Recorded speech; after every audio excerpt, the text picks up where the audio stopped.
Shalom, everybody, and welcome to the Yishai Fleisher Show, broadcasting live from Judea to the world. You're a part of it, wherever you are. Malka Fleisher joins me. Shalom and welcome. Hello, welcome back. Yes, I was on a trip, Malka. I was all over the United States. Not all over, but I was in a lot of places. I started in New York City. I was at the Besheva Jerusalem conference. I was at the parade. The Israel Day Parade. The Israel Day Parade, which gave me a lot of strength. And for some reason, a lot of people saw some of my videos where I was yelling back the Israeli left that came to protest, the protesters. Oh, yeah? What'd you say? To them, I was just like yelling at them. I was like, we are home. We're coming back home. We're never leaving. And like we're going to be positive. You're not going to bring us down, that type of thing. And then to the, to the other side, which was the Satmar. Yeah. So we had the left, and then we had the extreme right. You mean the Neturei Karta? The Neturei Karta. That's right. Oh, that's a good fix. That's a mistake it's not of mine. Satmar. No, but it's an offshoot of Satmar, the Neturei Karta, ultra-Orthodox, anti-Israel folks. I just was yelling back at them and inviting them to come to connect to the forefathers and mothers, come back to the nation, that type of stuff. And then I went to the Besheva conference, the Jerusalem conference, run by the Besheva magazine, which is part of Arutz Sheva, which is called in English Israel National News. I emceed some stuff, and actually people really liked my emceeing of the Aliyah panel. Really? I did a whole Aliyah panel. Why? Why did they like that so much? You know what? Let's let the listeners decide for themselves, because I'm going to be playing it in just a few minutes here on the show. I have the whole panel in audio. It's actually on the Arutz Sheva website, so that's going to be fun. But it was quite a day, because like I landed at 5 a.m, went to pray to the Lord, ran to New York City, did the parade with a lot of energy, and social media and videos and on the mic, and then ran from there to the conference, changed shirts quickly, like got dressed in a suit, ran to the emceed at the conference, and then went to a fancy dinner. It was just like, whoa. I was crash tired by the end. Then the next day we headed out to Sacramento. Yeah. We went to like horse country in Sacramento. Ooh. Gosh. How are the horses looking? Healthy and strong, and in Californian, Northern California, it's a thing. Northern California is a thing. It's a thing. It's a thing by itself. There's a quality to Northern California which is famous, and there's a reason for that, because it really is something. It's very, very beautiful, and met very good people along the way. And then and met some new people. I met a Jewish person living on a 30-acre hilltop. With his own lake there, and very beautiful. Just that sounds rough. Just very beautiful, just beautiful air, and really, it actually reminded me of the Golan Heights. It's like the Golan Heights over there. Lahavdil, but still, good places in this earth. Malka, I've learned I don't struggle anymore in the tension between U.S. and Israel. It doesn't ping me or pang me. I'm okay with it. I've accepted the fact that there's the Jewish world outside, there's the lovers of Israel outside, there's Israel that we have to build, and I have basically created intellectual paradigms for how to deal with these things. I just say to myself, my job is to connect everybody to the same program, to building the homeland together, to loving the homeland together, to staying strongly Jewish and pro-Israel and pro-Torah for Jews and non-Jews. And I it's the mission is clear, so I no longer get all weirded out by the tensions between the diaspora and Israel, and why are these people doing well here where they should be in Israel? I'm not as upset about that. I don't worry about that stuff. I'm happy for people, and I just wish them blessings, and then I just say to them things that they want to actually hear inside their soul, which is we have to be more connected. We have to help build the homeland together. You should buy an apartment in Israel. And all those things, people are like, yes. Let me talk to your kids and connect them to the story.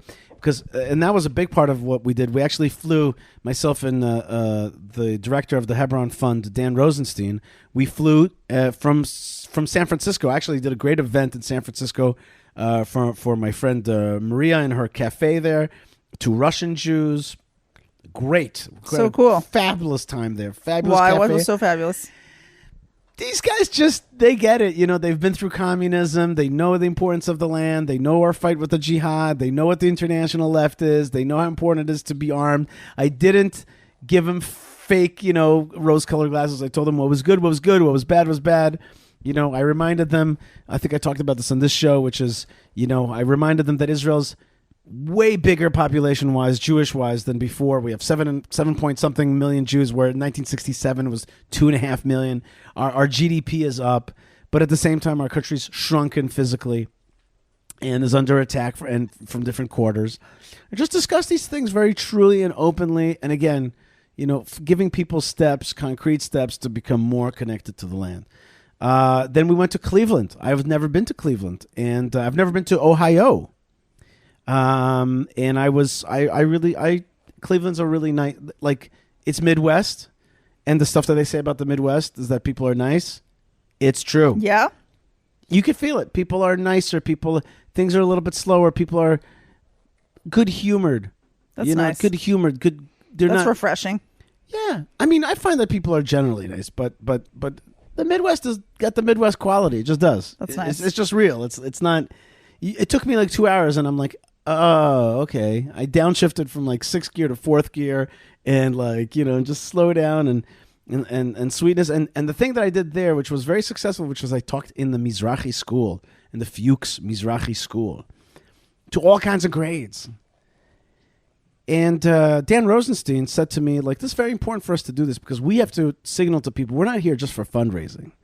We're here with a program. Right. We're here to teach. We're here to give your kids something. Right. We have a thing that we're giving you. We're giving you Chevron.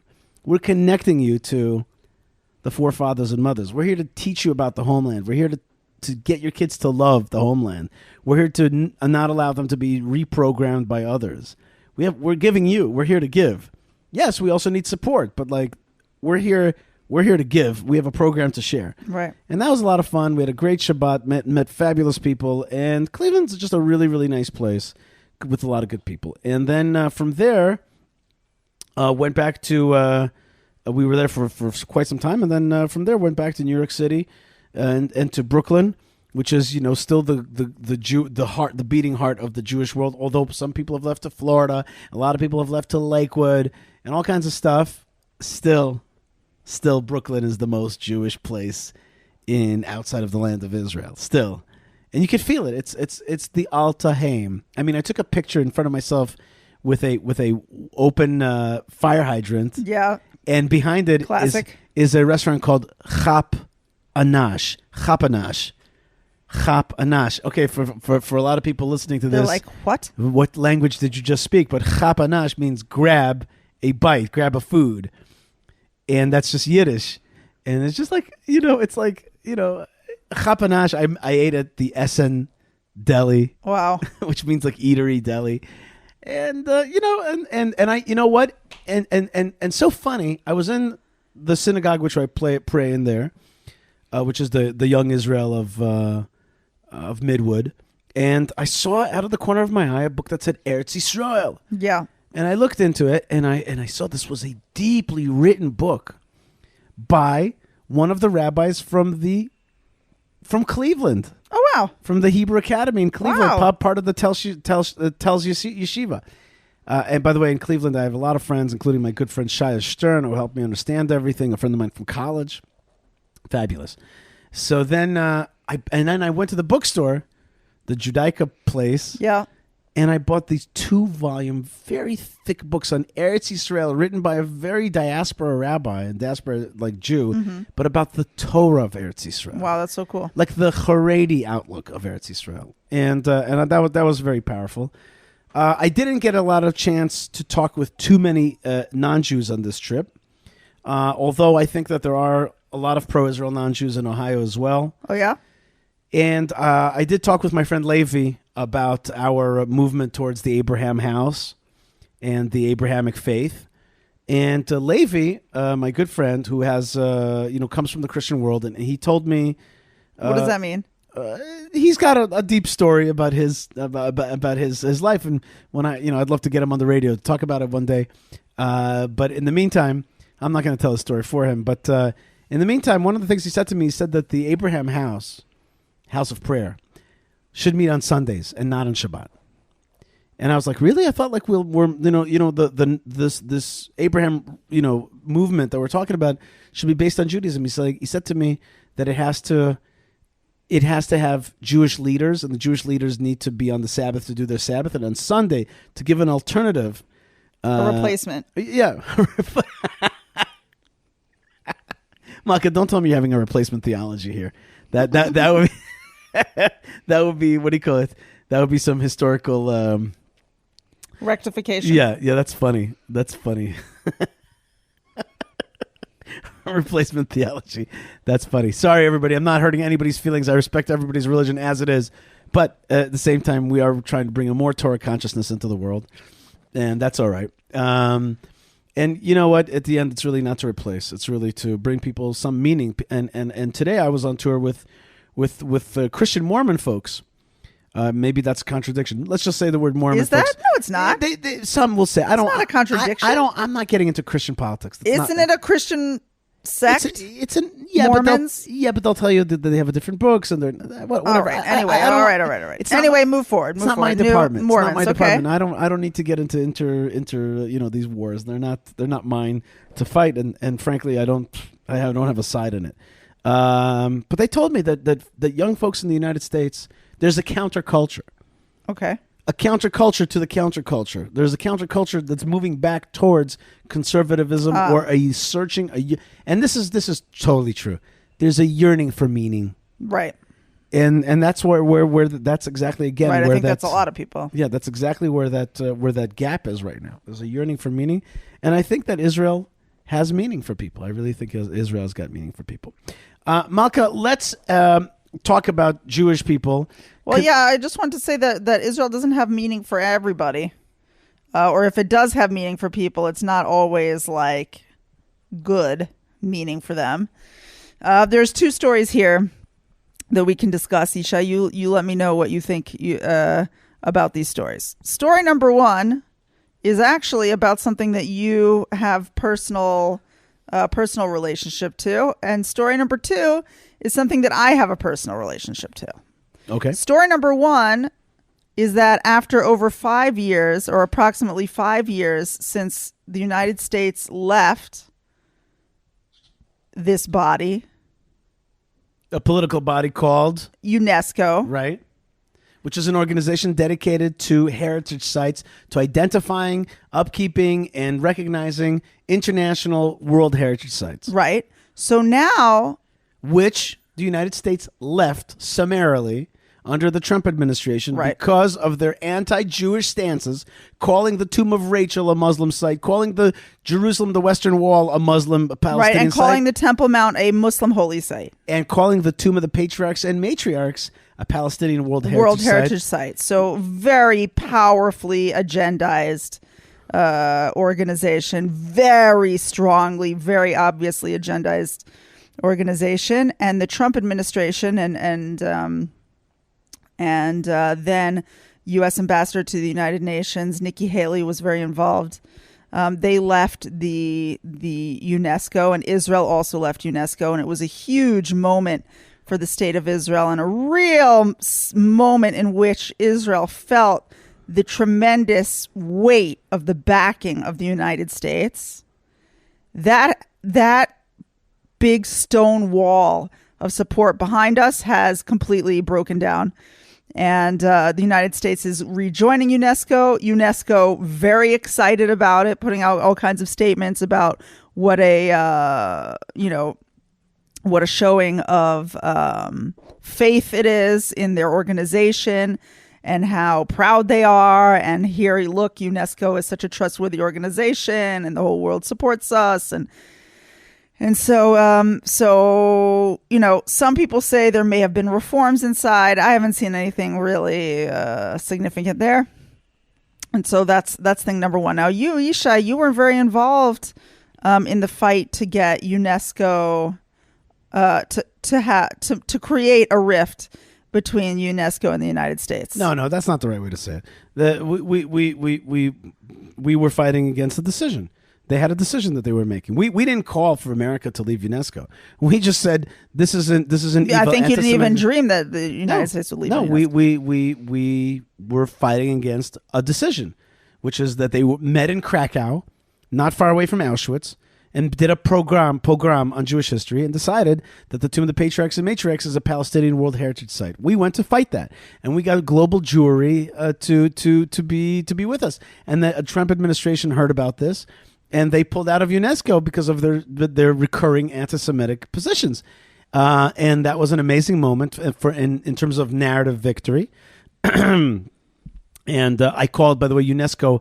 I called them. I said national identity theft. That's what I called it. Right. National identity theft. There's an article in JPost called "National Identity Theft at UNESCO," and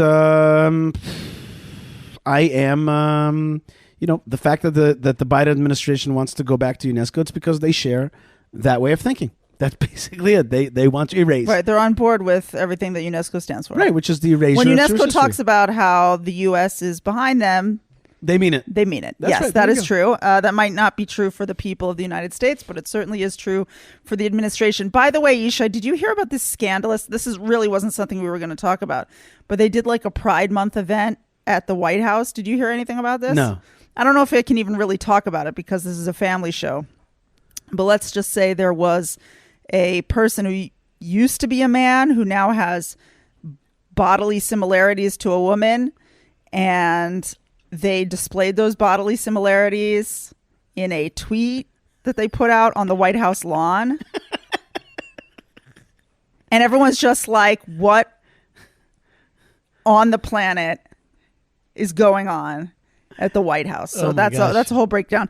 But okay, that's not what we were planning on discussing. All right, you know what? Let me ask Malka for your permission to first thing mention that news is very important. So you got to get your news from the right places. Right. So check out jns.org, and jewishpress.com. And I want to say, by the way, that those two websites are also very good for if you have kids that are like my son, Elazar, who desperately wants to read the news and know what's up. We have actually figured out that the best way to do it is to give him the right website to go to. I just, as an explanation, I am very concerned to expose my children to news websites because they're filled with all kinds of really dark and sometimes unsavory and sometimes totally inappropriate, gossipy, smarmy stuff. And I feel like I can't let my children see that. That's right. So jns.org and jewishpress.com are two excellent websites that you could trust your kids to much check more out. integrity. Yeah. I mean, everything always should be with parental supervision. For sure. Also, Malka, I want to say that last week I did my show live from an airport. That's very dedicated of you. It is. I'm very dedicated. I'm committed. I should be committed. You should be committed. Yeah.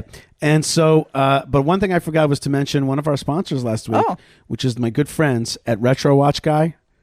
RetroWatchGuy.com, and I actually... When are they getting on their plane? They themselves are making Aliyah soon, so Retro Watch Guy is going to be from Israel. Not from Colorado, but Retro Watch Guy brings you great watches, beautiful watches, and from the 60s, 70s, and other times, but like really neat, cool classic stuff from rock. the past. That's right. They're like classic rock watches. That's right. And they themselves are making Aliyah, and I can't wait to hear their story when they come here. In the meantime, I do want you to hear some of the fabulous stories of new Olim, new immigrants to the land of Israel that I was able to talk with in New York City. Wow. At the Jerusalem conference run by Besheva. Here is my emceeing and the questions, including a very prominent doctor who also became the maker of organic peanut butter here in the land of Israel. So here's my panel about Aliyah at the Jerusalem conference. Shalom, everybody. And we just did judicial reform and then Iran, some very serious and heavy issues. And now it's time to talk about something maybe a little bit lighter, but at the same time no less impactful for the Jewish future, and that's Aliyah and the return of the Jewish people to the land of Israel. And when we talk about American Jewish Aliyah, or not just American Jewish Aliyah, but certainly in this panel has a lot of American Jewish Aliyah, but also not. When these people come from their respective places, they change the face of Israel. We have a lot of, great young, how should I say, Aliyah stars, people who have taken their life and chosen to make Israel their home. But that's not enough. Not only have they come home and enjoyed the safety and the economic success of Israel, but also contributed to it. So we're going to start all the way from the extreme side of the panel. We'll talk with Mari Beza, okay? Mari is, when I said before, American Jewish Aliyah. She's not from the American Jewish Aliyah. She's from the Ethiopian Aliyah. Today, though, she is part of the American scene in the sense that she is the Jewish Agency's representative at the University of Pennsylvania. Mari, tell us a little bit about a story about how your family made Aliyah, and maybe we'll compare that a little bit to the challenges of American Jewish Aliyah. Tell me about it. Thank you so much, everybody. I'm really truly happy to be here. And every time that I came to the conference or to speak about the Ethiopian Jews, it's always remind me the story of my grandfather. She's 89 years old, and she's in Israel. She's my only grandmother, and her stories always remind me of Zionism and returning back to the land of Israel. So when she came in 1991, Operation of Solomon, she get off of the plane, and she's straight away going and kissing the land of Israel. Right away. That's the first thing that she did when she get off the plane. And then she will pray the prayer of her ancestors, and her parents teach her when she was in Ethiopia that one day she will return to Israel, and especially Jerusalem. They call this Jerusalem Conference, and it's something. The word Jerusalem for Ethiopian Jews is very powerful. Just the word Jerusalem. Yes. Jerusalem for us is the place when the temple was there. So when she prayed the prayers, and it's just the way that she hold her hands in the skies and being able to return back to her ancestors and to the promised land. It's something that inspired me to do my job here as the Israel Fellow of the Jewish Agency. And that's a story that always reminds me. And she's still alive, and she's in Israel. And every time that I need to get inspired and loving Israel and loving Jerusalem, I always go to her house and listen to her stories. So it's Zionism, not cynicism, I call it. Zionism, yes. Not cynicism. Tzionut, lo tziniut. That's what we call exactly. that. Very good. Yeah. Michal, you made Aliyah 12 years ago. You were a lone soldier. Today you do art therapy all over the world and in Israel, including with kids from Rwanda. But what stuck out for me is that you were a shooting instructor. I recall the shooting instructor girls, which I loved, every single one of them, and they were the ones, I was in the paratroopers, and they would stand on our back with one foot and teach us how to shoot an M16. It was like the greatest experience to see these young Israeli girls teach us guys how to shoot properly. Tell us a little bit about your Aliyah and that part of it. Sure. So I made Aliyah from New York, and I was really, really excited. I grew up in very Zionist beliefs. My dad is Israeli, my mom is American. And I started my university here in the States and art, and I came to Israel as a lone soldier through Nefesh B'Nefesh and Green Sabar. And yeah. And as soon as I came to the army as a lone soldier, I was like, well, I'm going to be an army painter. And they're like, that's nice, that's not a thing. So I became a shooting instructor, and I'm very, very grateful for my service. I think I learned incredible things. I made incredible connections, but one of the main... What shooting did you teach? Oh, I taught on semi-automatic and automatic guns, and I taught both infantry troops and other troops that came to Israel as well. And I think it was one of the most incredible experiences to connect with so many people in so many bases. And what was really, really, really important for me is to see how many people from so many backgrounds come into the IDF. And I wasn't the only American there, and I wasn't the only one struggling, and we did it together, and I think that's really, really powerful. That's also one of the reasons I became an art therapist, because I believe that... How do you go from shooting to art therapy? Do you see that there's a bit of a disconnect there, seemingly? Absolutely. I can see how a lot of people can think that there's a disconnect. I personally see a great connection in it, because I saw a lot of the people that struggled with mental health in the Army really need a way to connect to themselves, and so now I personally work with men and women from services both in Israel and here in the States, in the Marines, through art therapy to get connected to their emotions, people that have gone through trauma and suffer from PTSD. Okay, very good. All right, so that's So you've basically helped people be strong in shooting and strong through art and overcome their problems. Shalom, when I was pre-interviewing you for this panel, you told me that you live by the Bible. You told me that you were raised in Brooklyn, you made Aliyah from Muncie, and then you told me that before you made Aliyah, you had a vision and a plan that involved you flying to Italy to buy vending machines. Can you please explain that to me? What does a vending machine and a plan have to do with Italy and Israel? I struggle with the whole vending machine thing. People like type our company in vending machines. I'll get back to that. But in 2015, I was in the solar business in New York, New Jersey, and we went for a family trip. I have 5 children, wife and 5 children.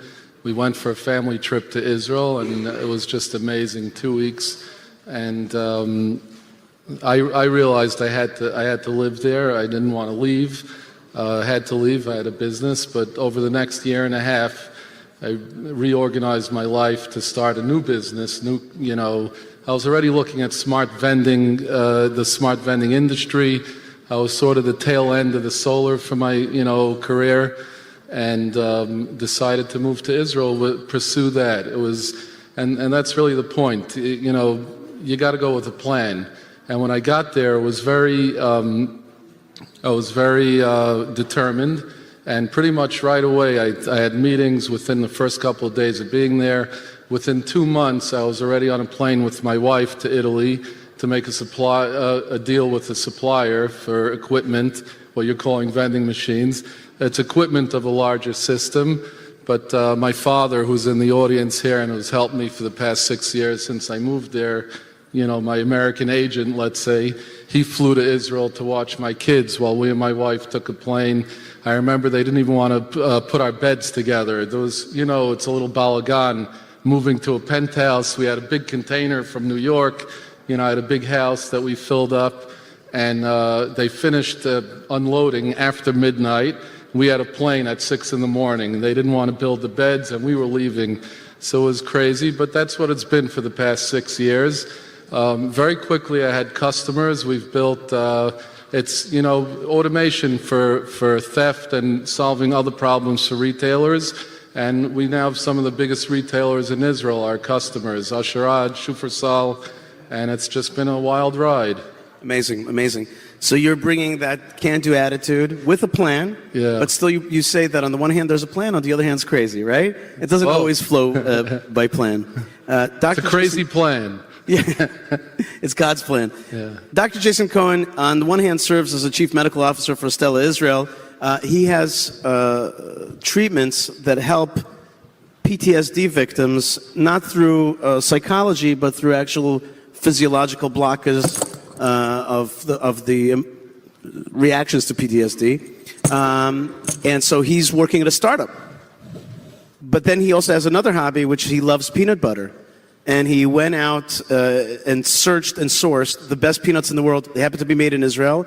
And now he's making something called holy butter, which is both peanut butter and actually almond butter as well. The best in the world, totally made in the land of Israel. No preservatives, no additives. The folks at Trader Joe's are jealous.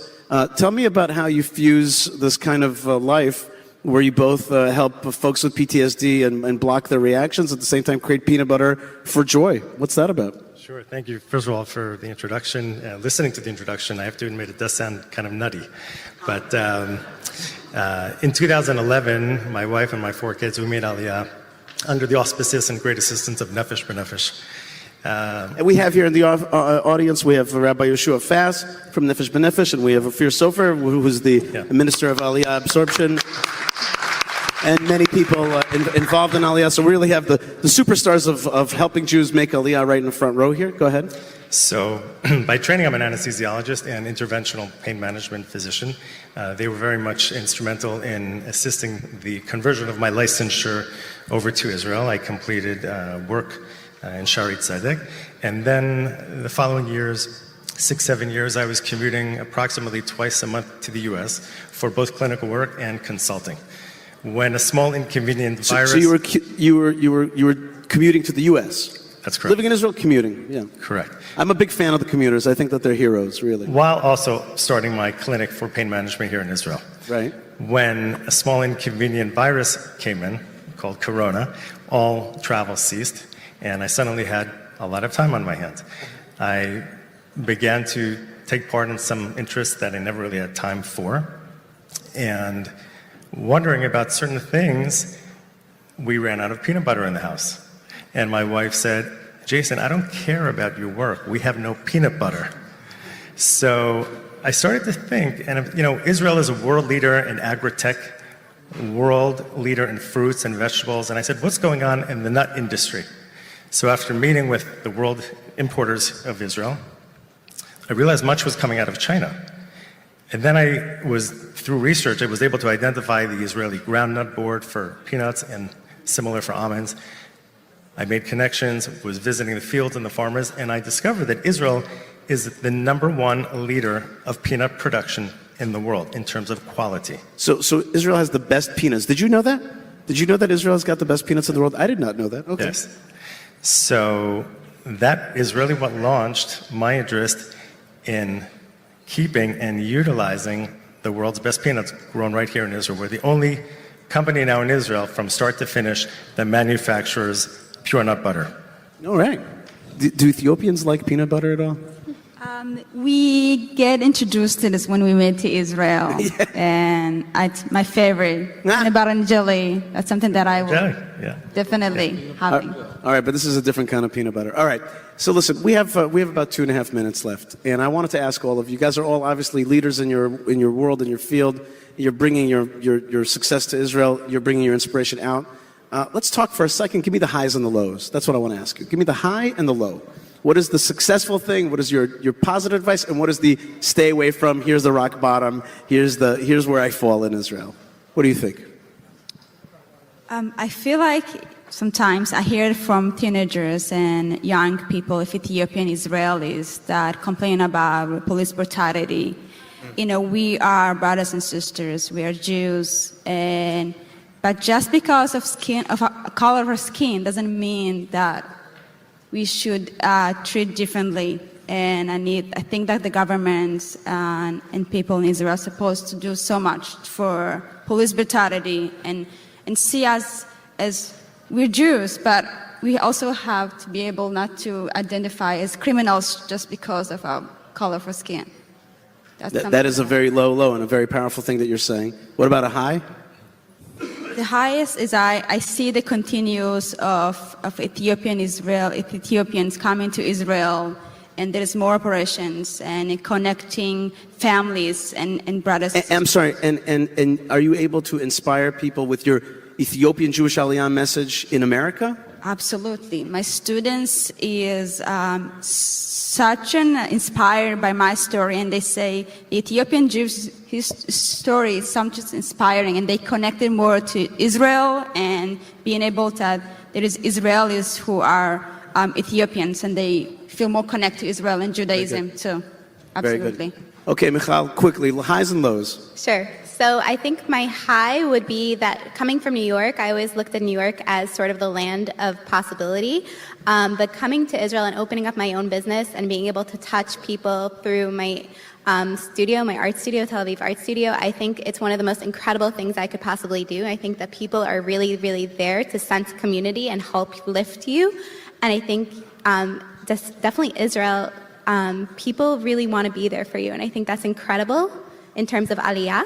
And a low, I think, is, although there's a lot of political divide, I think that ultimately, and from what I understand in Israel, there's a message that people want to come together and help each other. What? People want to come together and help each other. So that's not exactly a low. I like that. Okay, it's a nice your low low. is a high. Okay. So they want to help each other. Good. That's true. That's true. Okay. So first I want to agree strongly with Michal. I find that very many people in Israel want to help. And when they see someone that has a dream and a plan, they want to get behind it because that's the land of dreams. And a lot of people have done it already. So nobody's mocking it. Nobody's saying, oh, dreams. So strongly agree with that. The high for me, I'm just so happy to be there. I drive a convertible Mini Cooper with the top down because I just want to breathe the air. And it's where I feel like I'm fulfilling my purpose. I'm fully aligned. I'm a happy man there. I'm not happy anywhere else. In terms of the low, for me, it's all about state of mind and attitude. And obviously, there's setbacks. To make Aliyah takes a lot of determination. It's an achievement, and there are setbacks. We could talk all day, but you can't dwell on it, because if you dwell on it, you're not going to accomplish. Gotcha. Okay, very good. Don't dwell on the negative. Dr. Cohen.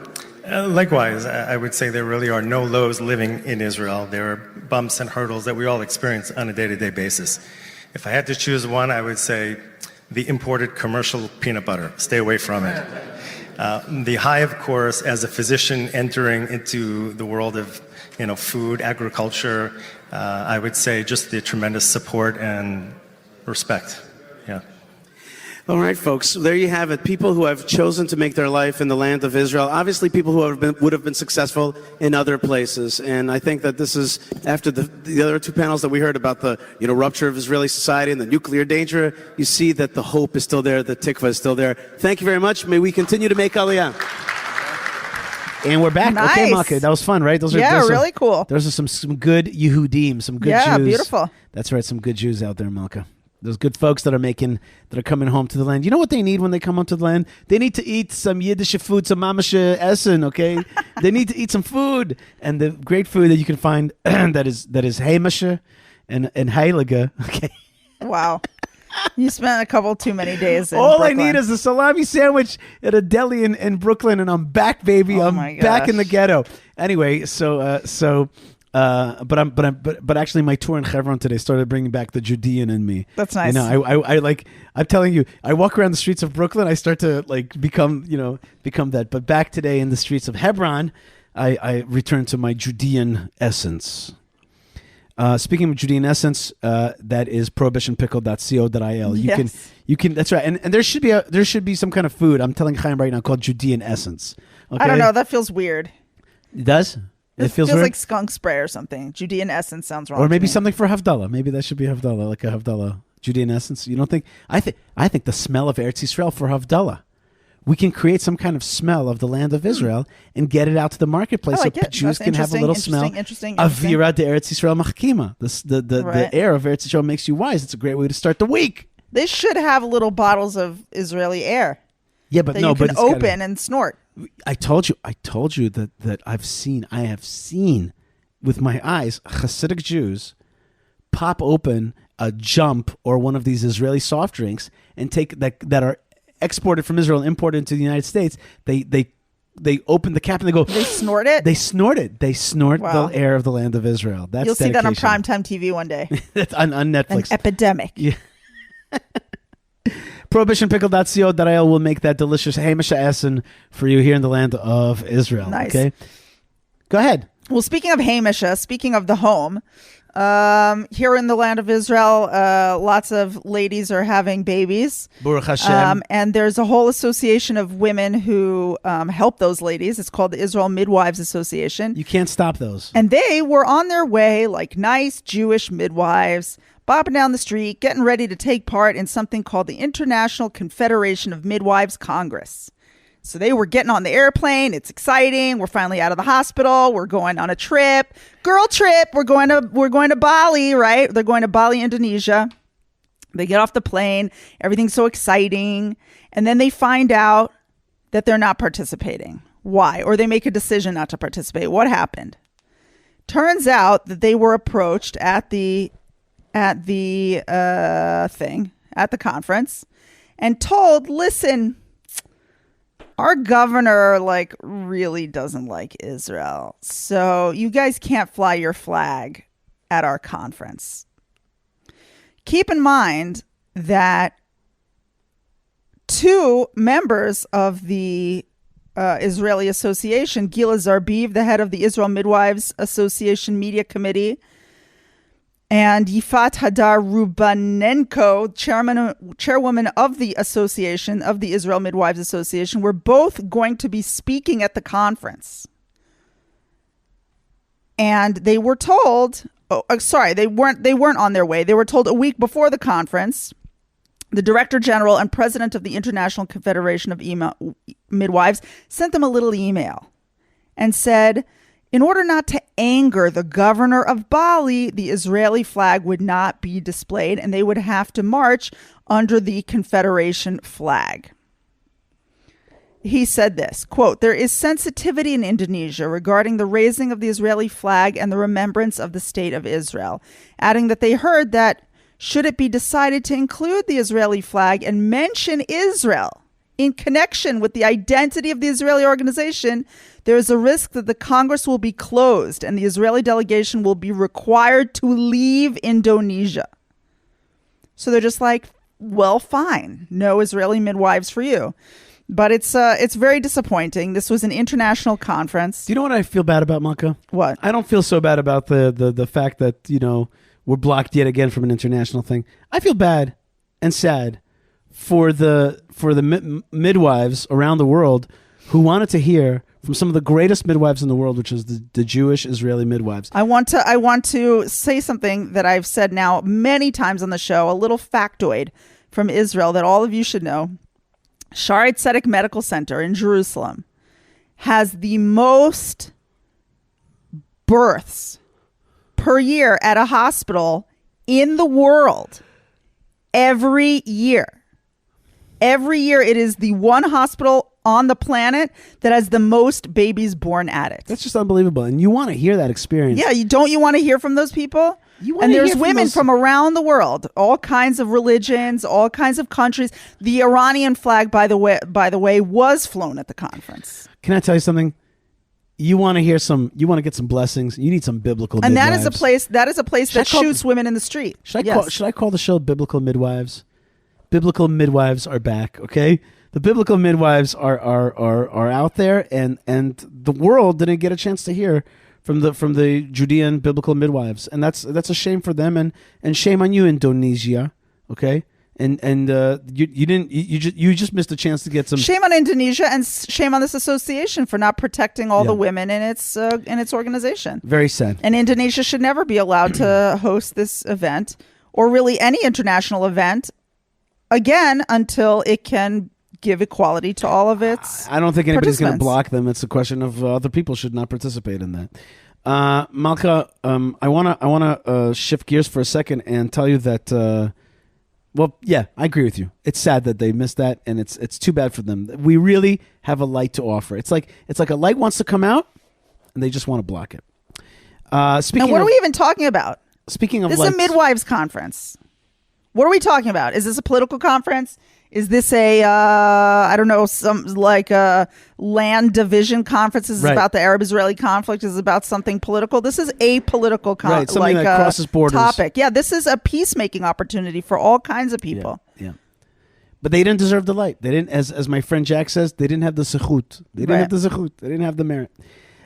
Speaking of merits, Malka, there have been Jews that have, for many generations, believed that only the Messianic time will allow the Jewish people to return to the land of Israel, and that trying to force the return of the Jewish people to the land in political and other means is the wrong thing, based especially upon something called the three oaths.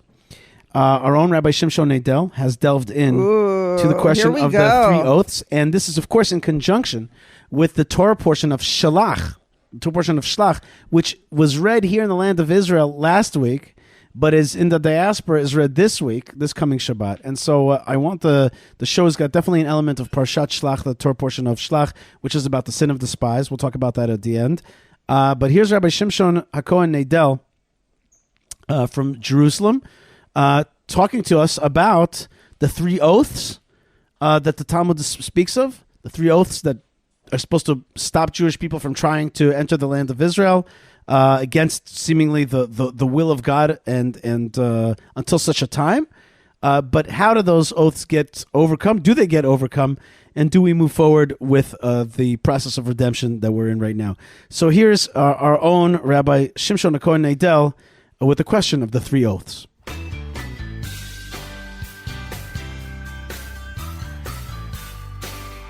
Shalom Yishai. This week, the Torah portion of Shalach is read in the diaspora.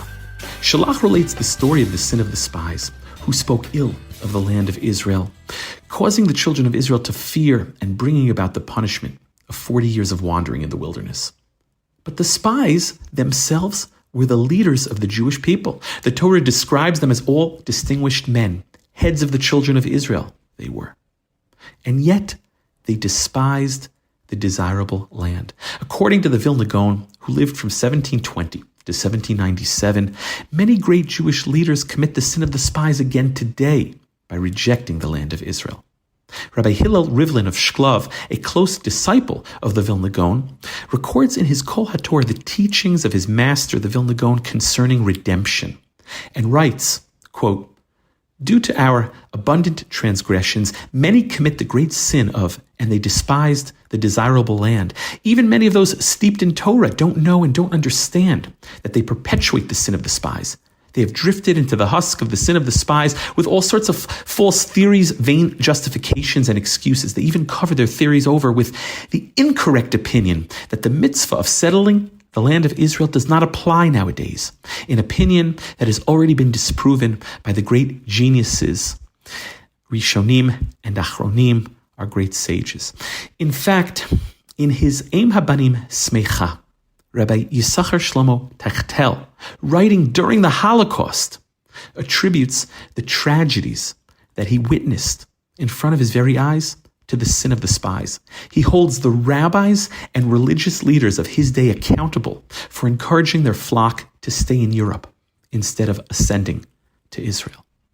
Historically, there were rabbis who challenged the permissibility of a modern aliyah and the validity in founding the state of Israel based on a concept in the Talmud known as the three oaths. This became the position adopted by the anti-Zionist movement. They argued that we have no right to settle the land of Israel until the arrival of the Messiah. The Satmar Rebbe, in his work Vayol Moshe, even suggested that the Holocaust was a punishment for resettling the land of Israel prematurely. But what exactly are these three oaths? Where do they come from? And are they indeed binding? Are they even Jewish law? The Talmud, at the end of Tractate Ketubot, based on 3 verses in the Song of Songs, which begin, "I adjure you, O maidens of Jerusalem," teaches that God adjured the Jewish people and the nations of the world, forcing them to commit and swear and take upon themselves 3 oaths. The first, the Jewish people may not arise like a wall, which implies ascending en masse and taking control of the land of Israel by force. The second, the Jewish people may not rebel against the nations of the world in the diaspora during the long exile. And finally, the third oath, the nations of the world were obligated that they may not subjugate and cause the Jewish people to suffer too much. The concept of the 3 oaths as binding has been refuted many times and in many different ways. Most compelling is that the 3 oaths should be understood as agadah, homily. They should be understood merely conceptually. Historically, this passage was never accepted as halacha. It was never accepted as Jewish law and is in fact absent from all major codes of Jewish law. Some explain that by receiving permission from the leading world powers, there is no violation of the oaths. The Balfour Declaration of 1917, the San Remo Conference of 1920, and the United Nations Partition Plan of 1947 certainly demonstrated the world's acquiescence in restoring the Jewish state. The modern state of Israel was created by the consent of world leaders and world powers. We did not arise like a wall. Others explain that once the nations of the world violated their oath with the constant persecution of the Jewish people, the other oaths become null and void. And this notion is in fact based on a principle in Jewish law. Should 2 parties take an oath, and one is found to be in violation of his oath, the other party is exempt from keeping his side of the bargain.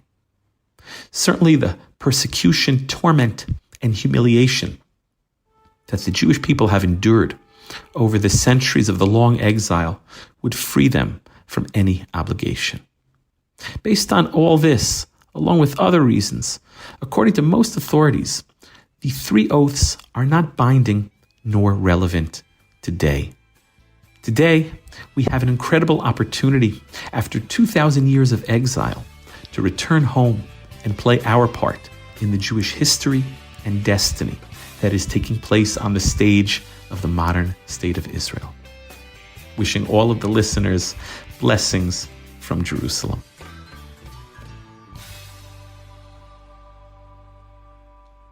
Okay, Malka, that was our very own Rabbi Shimshon Nadel from Jerusalem's Kehilat Zichron Yosef on the three oaths. Thank you very much for teaching us, our beloved rabbi. And one more, we have another Kohen, and that's, of course, our beloved Ben Bresky. And he has a teaching to us about the story. We got a lot of Kohanim on the show. You bet we do, because that's what we're about. We're about a Mamlechet Kohanim v'Goy Kadosh. You know, Malka, you're a priestess. That's it's true, but we're not Kohanim. That's right, but you're a Judean. You're a nation of priests, Malka. That's you're right. You're part of that. You're part of that. You send the light out to the world. That's right. Can't stop this. That's what I say. And that's got the fire. Yeah, making the pizza. Yes, that's it. There you go. Malka, Ben Bresky has something that I'm looking forward to hearing about, which is the story of Martin Buber. The story of this. That's right. The very famous Jewish. Yes, Malka, Martin Buber, not Martin Luther. Okay, Malka. Martin Buber is an Austrian Jewish and Israeli philosopher known best for his philosophy of dialogue, a form of existentialism centered on the distinction between the I-thou relationship and the I-it relationship. But why are we talking about him? Because Ben Bresky wants to tell us about some of the issues that he faced, including how he fought with Gandhi on the issue of Zionism. What? That's right, Malka. Oh, you've just got to trust. All right, let's listen. Ben's got something to teach us, okay? So here we go. Here's Ben on the story of Martin Buber. This is a moment in Jewish history. Martin Buber was a famous philosopher known for his essay, I and Thou. Born in Austria, he fled Germany for the land of Israel in 1938 and lived in Jerusalem. I was in one of the homes Martin Buber once lived in last week when I attended a musical event hosted by a young Israeli named Adir Chai Haberman Browns in a historic home in the Jerusalem neighborhood of Givat Hanania, also known as Abu Tor. As I looked around at the old-style windows and the high ceilings, I wondered about the history of the home. Adir Chai told me that the iron girders in the ceiling were made out of railroad tracks from a company that attempted to build a railway through Jerusalem, but then went bankrupt. The company sold the unused rail tracks for construction material for housing. On the patio outside, one can get a clear view of the old city of Jerusalem and the Temple Mount. He also told me that none other than award-winning philosopher Martin Buber lived in this very home, according to a tour guide who led a tour group to the site. Indeed, according to a tour book published by Maslulim, Martin Buber lived in the Abu Tor neighborhood until 1948, when the War of Independence started. The book relates, British officers mingled with the local population of Abu Tor, and it became a large and diverse neighborhood. The local Arabs, both Christian and Muslim, were joined by well-to-do families who came from Hebron and Bethlehem, and among the Jewish residents, it was possible to find intellectuals. The most famous of them was the thinker Martin Buber and his family until 1948. With the outbreak of the War of Independence, shooting attacks began against Jewish travelers along Derech Hebron and aimed at the nearby Yamin Moshe neighborhood. Many of the residents chose to leave their homes and move to the western part of the city, and those that stayed lived in constant danger. As the Haganah, the precursor to the Israeli Defense Forces, arrived in the area, they found many abandoned homes, but in one, they found an elderly man with a long beard and a strange look. This was Martin Buber, who refused to leave his home, even after his family had already moved to the Talbia neighborhood. Buber was a member of the Brit Shalom movement, and he was confident none of the parties would harm him. As the story goes, when he refused to leave the house, the Haganah began removing his books, and only then did Buber follow. He then joined his family in Talbia, where he spent the rest of his days, passing in 1965 at the age of 87.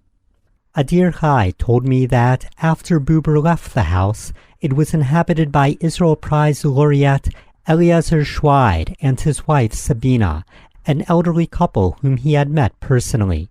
They bought the house for only 400 lira in a mortgage. The couple did not have much money and slept in the living room and rented out the 2 bedrooms. No one wanted to live in the neighborhood due to the shooting attacks during the war, but for Sabina, who had recently escaped the Holocaust, it was good enough. They eventually moved out and bought the house next door. Eliezer was the author of numerous books on Jewish history and culture and a professor at Hebrew University. He passed away in 2022 at the age of 92.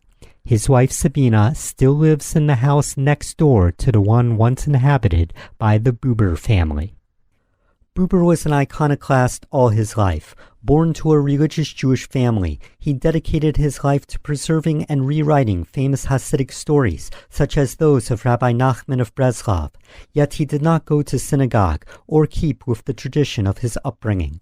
He was an ardent Zionist, joining the movement in 1898 and attending many of the Zionist congresses presided over by Theodor Herzl, whom he had a deep respect for, yet he disagreed and debated Herzl's ideas. He was a staunch supporter of the founding of the State of Israel, yet argued with its first Prime Minister David Ben-Gurion. He argued with Mahatma Gandhi on Zionism. Before becoming a professor at Hebrew University in Jerusalem, he worked at the University of Frankfurt on Main, but that came to an end with the rise of Adolf Hitler and the Nazi Party. His famous I and Thou, published in 1923, won him worldwide acclaim, and he was nominated for the Nobel Prize in Literature 10 times and the Nobel Peace Prize 7 times, yet never won. And here I am, sitting in his home. And what of the Givat Hanania neighborhood? It is named for Hanania ben Nadvai, a high priest in the Second Temple era, and the father of Elazar ben Hanania, one of the leaders of the Great Rebellion, whose summer home, according to some researchers, stood at the top of the hill in the neighborhood.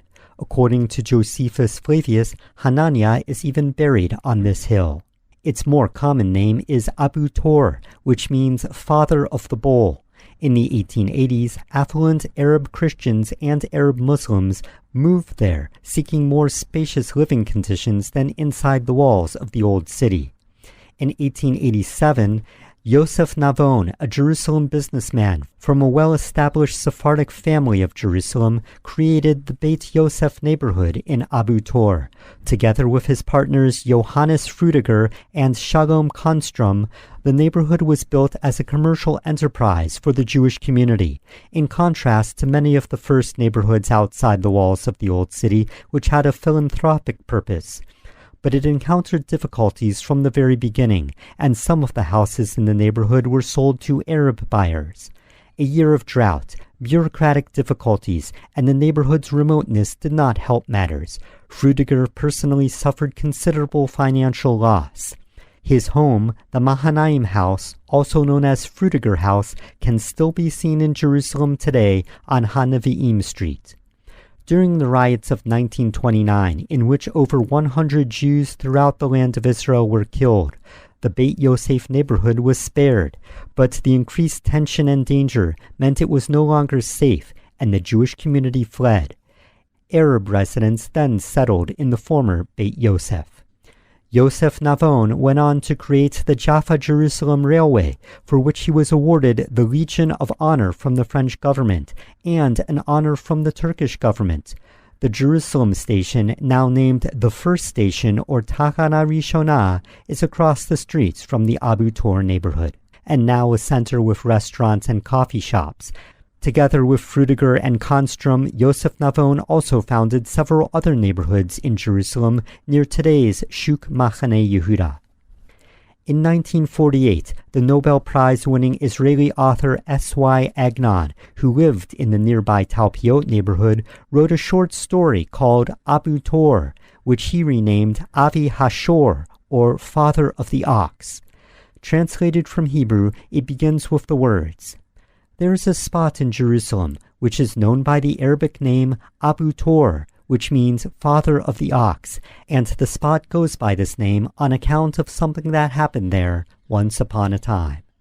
In this fictional account, Agnon tells the tale of an old man with no family who lives alone with his beloved ox. He is named Abu Tor, father of the ox, and the ox ends up saving his life and becoming a hero of the neighborhood, which is named Abu Tor in his honor. Much more can be said about the history of this fascinating and picturesque neighborhood that once straddled the border between Israel and Jordan, but that's a story for another day. I think Martin Buber would be happy that his former home now attracts young Jews who sing in Hebrew and mix traditional with the modern. This has been a moment in Jewish history. My name is Ben Bresky. Thank you to Adir Chai Haberman Browns and tour guide Shmuel Browns. Thank you to Yishai Fleisher. Thank you to the listeners, and shalom. Okay, Whoa. fabulous. Yeah, there you go. Mind boobering. Right. That mind boobered me.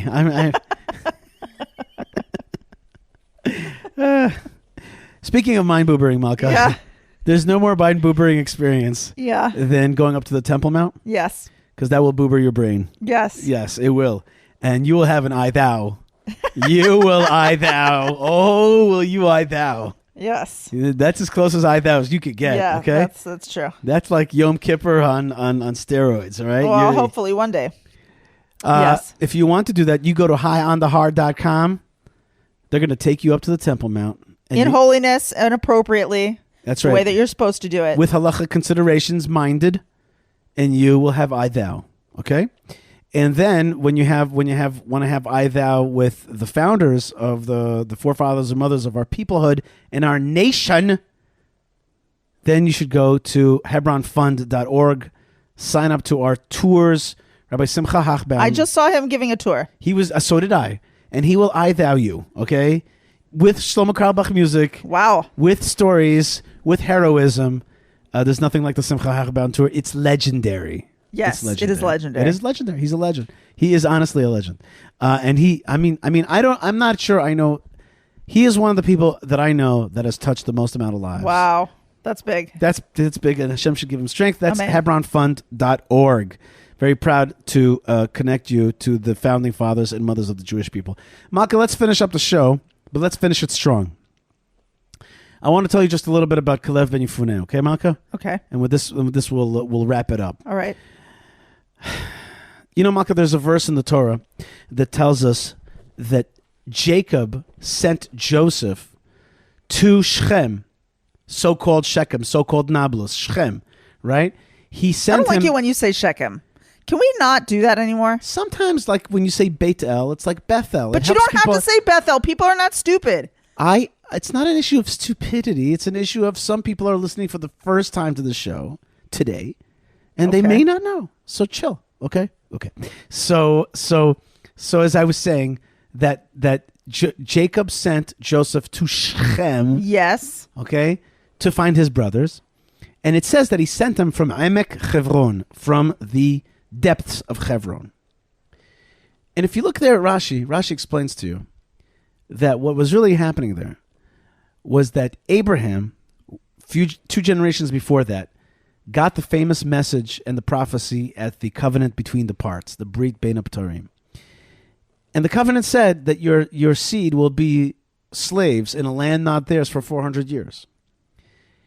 And the reason that Jacob sent Joseph through the depths of Hebron, it really meant the person who's buried, that deep consideration of the one buried deep in Hebron, that's Abraham, to begin fulfilling that prophecy to Abraham that his seed will go into exile and be there for 400 years.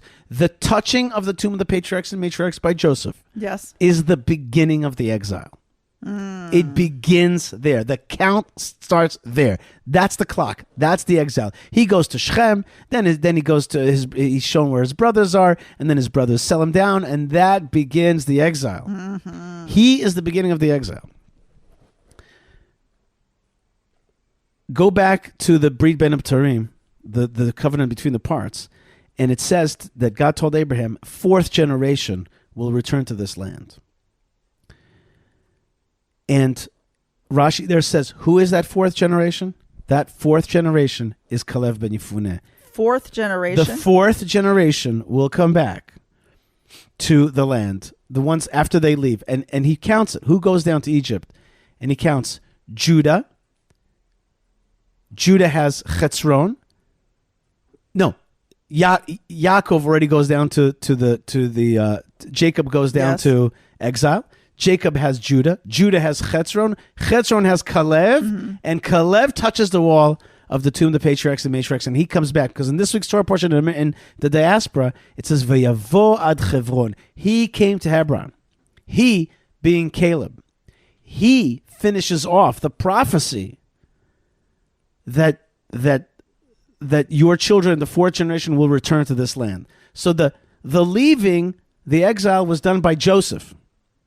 He touches the Marat Machpelah and he says the exile begins now. Wow. And the one who returns and informs the forefathers and mothers that we're back is Kalev ben Yefuneh. And Rashi says, the 4th generation is Kalev ben Yefuneh. And he touches that wall and he says, we're back. Nice. However, sadly, the rest of the Jews got confused. They get confused. They believe the bad report. They become fearful. They cry in their tents, and they reject the land of Israel. And therefore, the punishment is everybody between 20 and 60. The menfolk are going to die in the desert. And so Kalev ben Yefuneh and Joshua return with the other spies back to the camp. The spies give a bad report. They all die out. 10 other spies. Caleb, Kalev, and Yoshua, they survive. And then they join the Jewish people in I'm very sad, it's hard for me to say this, but here's the truth, a type of death march, a type of long march to get rid of a generation, a dying off generation, and they die off in the desert because that Kalev ben Yefuneh, when he says we're back, yes, that was the end of the prophecy, but sadly there was 40 more years that had to be done because a generation had to die out. But then Kalev ben Yefuneh and Yeshua ben Nun lead the Jewish people back into the land, conquer Jericho, and go up to Shechem and finish off the diaspora, the exile, by burying the bones of Joseph in Shechem. Nice. They carried him from Egypt to the edge of the land of Israel, then back into the desert for 40 years, and then back to the land, and he gets buried where the beginning of his journey to exile began. It was his own grandson, Yoshua ben Nun, that buried Joseph in Shechem. And so the deep story of exile and return, of the pain that Joseph had to go through. Of course, he had to go through pain, endure pain, because it was exile. And then the great merit and ecstasy, the return of the Jewish people to the land of Israel. Kalev ben Yefuneh letting the forefathers know, and with his courage, he also gave birth to something else, Malka. You know what he gave birth to? No. Kalev ben Yefuneh married Miriam, and from them came the trajectory and the seed of King David. King David, and the Talmud says this as well, in part comes from the line of Kalev ben Yefuneh and Miriam together. And so Kalev, who is the person? It's Hur? Yes, it's not exactly clear. It's not exactly clear. It's Hur at the end gives birth to Betzalel. Betzalel becomes basically the kings come from Betzalel. Really? Yes. Why am I also remembering that I read that also yes, the kings come from the line of Betzalel. That's right. In any case, there's a lot of information there. But in any case, the bottom line is the Gemara says clearly that the marriage between Kalev ben Yefuneh and Miriam leads to King David. And the bottom line is that courage to go back to Hebron and begin the rebuilding of the peoplehood in the land. That is the spirit that gives birth in the end to King David. Today I was in Hebron. I showed tourists around the tomb of the patriarchs and matriarchs. Then we went to where King David has his castle. There's a difference between the birth of the peoplehood and the coalescing of the peoplehood into a nation under one king That's King David. That's the end goal of the vision of the forefathers and mothers. So there you go, Malka. That's what this Torah portion is about. I want to thank everybody. I want to thank Yocheved Seidman, Moshe Herman, Ben Bresky, Tabitha, and Lou and We're Live for making the show happen and getting it out to the world. I want to especially thank you for making time, Malka. I know your busy schedule. I love being on the show. And thank you for being... I often meet listeners. Absolutely. All over the place. That's right. And you could keep writing us emails. And you guys are very important to us. That's right. That's right. And in fact, Malka, I did get an email, a long email, and because I was on the road, I didn't have time to fully spell it out. But basically, he writes, my friend Mark in Arkansas. Wow. Arkansas. He says to me, first thing he says, P.S. You're graying fast, brother, because of my gray hair. But it just adds more credibility to your work. That's right. You're very credible. Yet you act and sound like a very young man, a junger man. Better to have gray hair than no hair at all. Yes, indeed. Good attitude. That's true, right. And he also says, Mark from Arkansas says, I've provided a few coffees for Yishai in the past. I was recently lost my job and I'm retiring and moving to be close to my son and his family, closer to my daughter and her family north of Dallas. Wow. That's from your parts, Malka. Blessings to the women of Texas. That's right.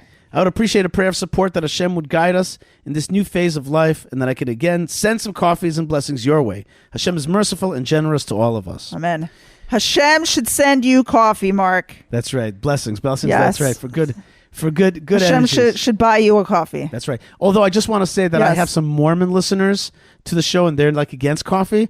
So what? Oh, because it's like a stimulant? Yeah, they're against that. So I just want to say, if that is offensive to anybody, then we're talking about any spiritual stimulant that God will send you. Okay, does not have to be caffeinated. It could be decaf. That's right. But buy me a coffee is virtual, really. So I don't think that it should be a problem for any Mormon listeners either, because it's not actual coffee. Okay, and then you also you drink that date seed coffee. I do. That's right. I drink that totally fake. It's made out of ground up date seeds. That's right. This is real, not a joke. Supposedly, it's the drink of the Nabateans. I hope I don't go the way of the Nabateans. In any case, your blessings to you, Mark, who writes, "Your eternal friend." I'm your eternal friend. That's nice. That's right. Of Arkansas. Well, best of luck in your Dallas. move. Moving is hard and scary, but it sounds like you're going to be with family that's very, very beautiful. Let's give each other support, friends. Let's give each other support. Let's face Jerusalem. Let's give each other blessings. Let's learn the Torah and spread it out. Let's give each other a love and a chizuk right now. And that's also part of the Torah portion of Shlach, which is some people made each other cry and afraid. Right. We got to do the opposite of that. We got to give each other strength. Right. We got to give each other strength out there. We got to give each other like a chazak v'nit chazak, a yasher koach, we say. Pour somebody some wine from Hebron or a non-stimulant. And this is how I want to finish the show. A nice water. This is how I want to finish the show, Malka. I was in Cleveland. I went to a store called The Grove, which is an awesome kosher grocery store. Great stuff. And in The Grove, I saw tons of Hebron wines. Wow. Including the Machpelah wine, including the Isaac's Ram wine, including the Hebron Heights Reserve wine, all these awesome wines. They should be sponsors of my show. But I want to say this. I want you to get today to the store. If you have a kosher store around you, I know there's one in Dallas and there's certainly one in LA. There's more than one in Dallas. I'm talking about the ones that sell the good wines, and I know ones I know a good one in Los Angeles. I know a good one in Aventura, Sarah's Tent. I know them all over the country. But wherever you are, I want you to go. And if you can't find it, go to kosherwines.com. Get yourself, and if you don't drink wine, then don't worry about it. Find something else. But the point is, get yourself a wine from the land of Israel, especially from Hebron, because this week's Torah portion in the diaspora outside of the land of Israel is about Kalev ben Yefuneh going up to Hebron. And I want you to say L'chaim. And I want you to say L'chaim to yourself for being a Hebron lover of Israel, a Hebron Jew, or Hebron supporter. You're connected. That's very big. We are the Caleb and the Joshua of our generation. We are not the spies that rejected it. We're not those. We're on the other side. Okay, we're on the side of feeling strong. And Caleb went into the land of Israel when he was 85 on the second time around and led the Jewish people. He's like, to battle. Feeling good. That's what he says. He says, I'm as strong now as I was strong then. It's in the book of Joshua, I think chapter 14. So clearly a Southerner. There you go. So let's raise our glasses and l'chaim to Jewish strength, to return of the Jewish people, land of Israel, to God revealing himself, to the love of Torah, to the world, connecting to the light that's coming from Yerushalayim, from Jerusalem. God bless you folks wherever you are. Lots of love, lots of strength, lots of good feelings, lots of mutual support. And may the radiance of Hashem, His Torah, and the land of Israel shine upon you. Thank you so much. Shabbat Shalom. Shabbat Shalom.